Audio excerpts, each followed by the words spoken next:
Hello, everyone. I hope that you're doing amazing wherever you are in the world. My name is Shikha, and I welcome you to my channel. As always, I'm so grateful that you're listening, subscribing, and commenting. I really appreciate the support. And if you're interested in supporting me further, you can do that by going to my Patreon or Ko-fi link. They're both in the description below.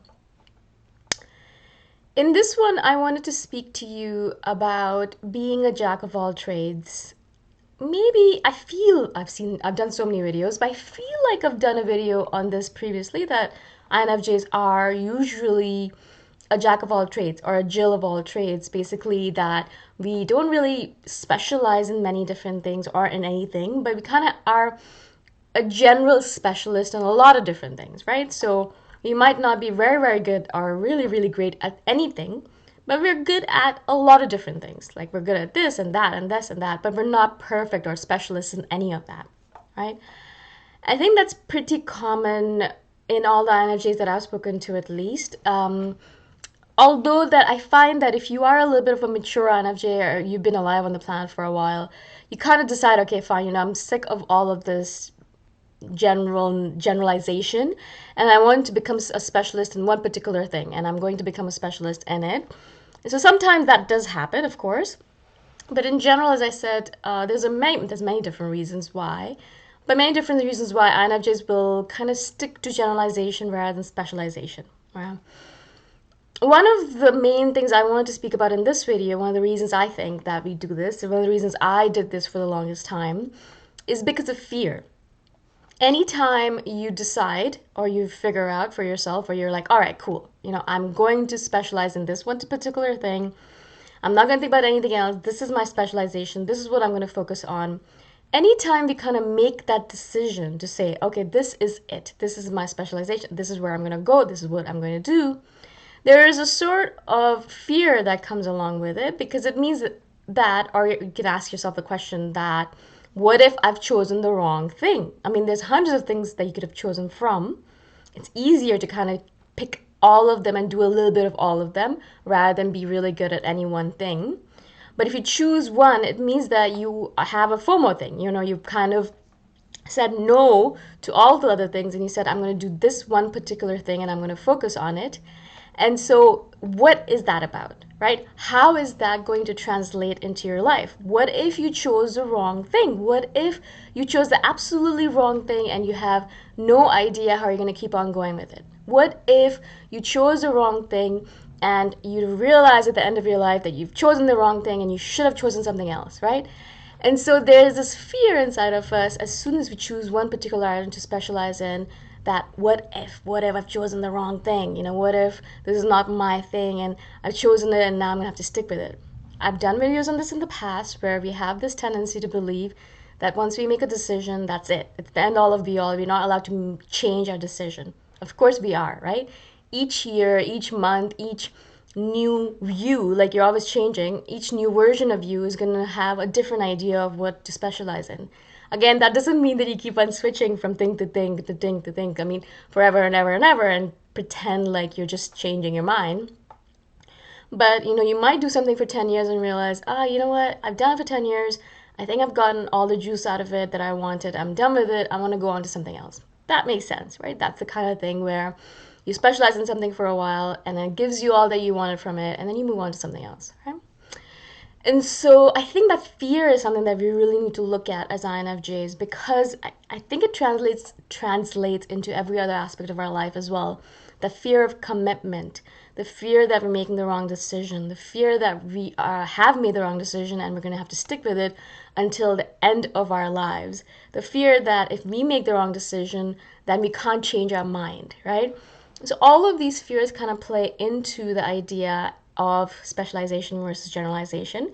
And that's one of the reasons I think for the longest time I particularly did not specialize. I knew a lot of different things. I tried a lot of different things. I did a lot of different things, but I was not specialized in any of that. I didn't really give my all to any particular thing. Now, of course, I'm changing that, and I'm trying very much to move away from the generalization way of doing things and to becoming more specialized, and then paying other people to do the generalized stuff.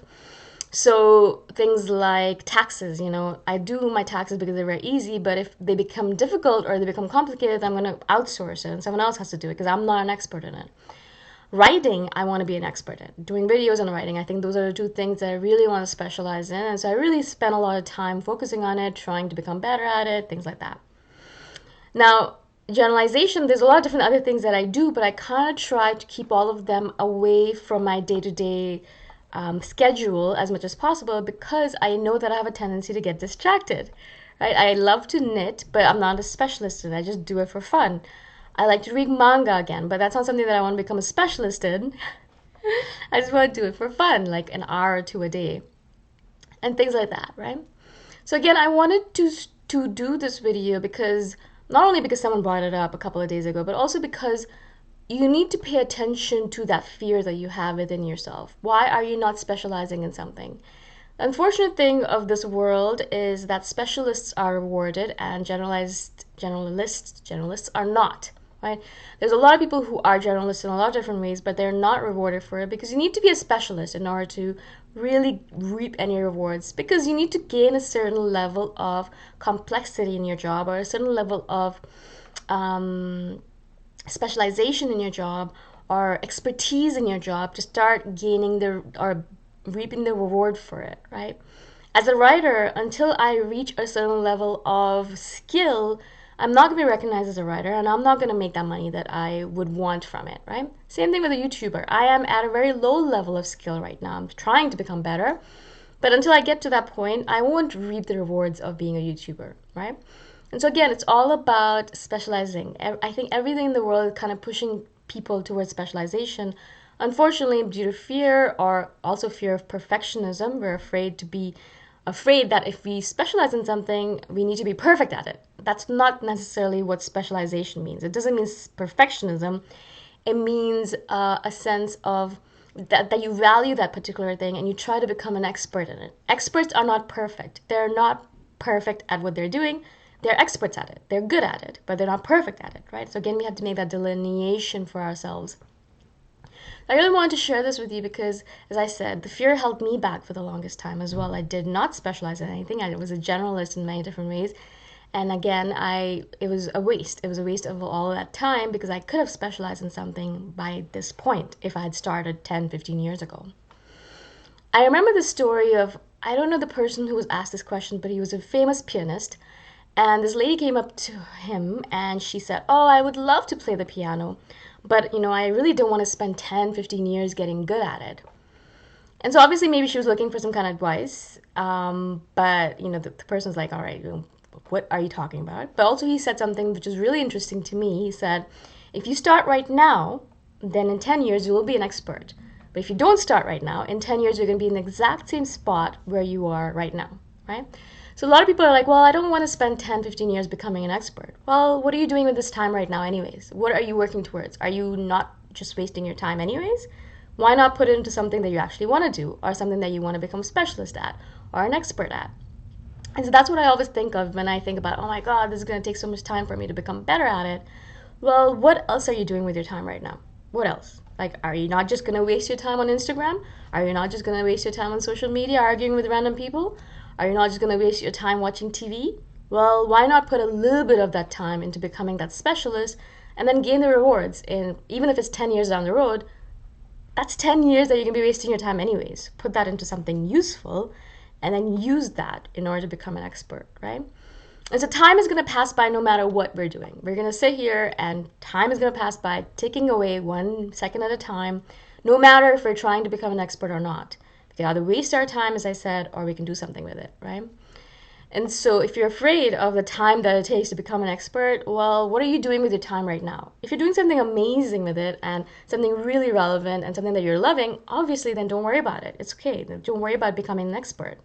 But I can imagine that a lot of us are not spending our time doing that. We're spending our times being lazy or being bored or wasting our time or having useless, meaningless arguments with people online and things like that. Why not put your time into becoming that expert that you really want to become? Time is passing by anyways. And either you can spend it doing useless things or you can spend it doing things that you really want to do, like becoming an expert or a specialist in something that you really care about. Okay? I repeated this over and over again because I really wanted to get the point across to you. I hope that this makes sense to you. If you have questions about this, obviously, please comment below and I shall do a follow-up video about it. Let me know if you have any questions or if you have any videos that you specifically want me to do. I will definitely add them to my list, which is very long. Thank you so much for listening, and I shall see you the next time around. Bye for now.